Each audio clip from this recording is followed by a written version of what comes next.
Iceland's Prime Minister has resigned, the first major casualty of the leaked Panama Papers that have shone a spotlight on offshore finance.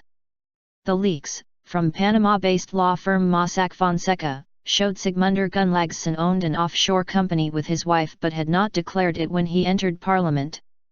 He is accused of concealing millions of dollars worth of family assets. Mr Gunnlaugsson says he sold his shares to his wife and denies any wrongdoing. He is one of dozens of high-profile global figures mentioned in the 11.5 million leaked financial and legal records, which were first published on Sunday. Pressure on Mr Gunnlaugsson to quit had been building since then, with thousands of people protesting outside the Parliament building in the capital Reykjavik on Monday and opposition parties tabling a confidence motion. Earlier on Tuesday, the Prime Minister asked President Ólafur Ragnar Grímsson to dissolve Parliament and call an early election. But Mr Grímsson said he first wanted to consult leaders of the Independence Party, which has been in the ruling coalition with Mr Gunnlaugsson's Progressive Party since 2013. Guðlaugur Þór Þórðarson, the chairman of the Independence Party, said the Prime Minister's request had come as a total surprise and was not the rational thing to do.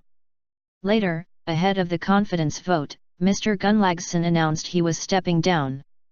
The Progressive Party's deputy leader, Agriculture Minister Sigurdur Ingi Jóhannsson, told reporters after a meeting that the party planned to name him as the new leader and propose that he become Prime Minister.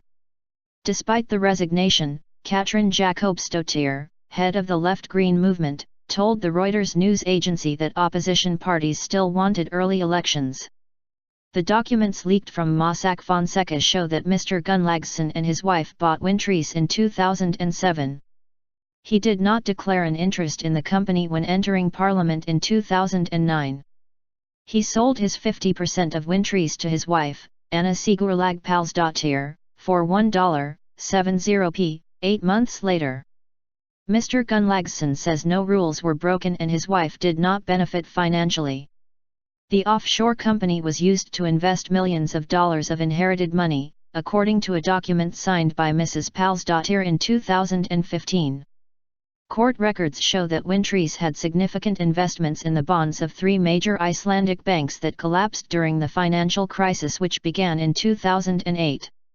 Some of Icelanders' anger is believed to stem from the perceived conflict of interest.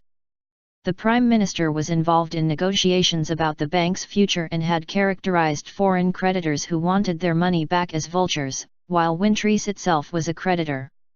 Mr Gunnlaugsson had kept his wife's interest in the outcome a secret.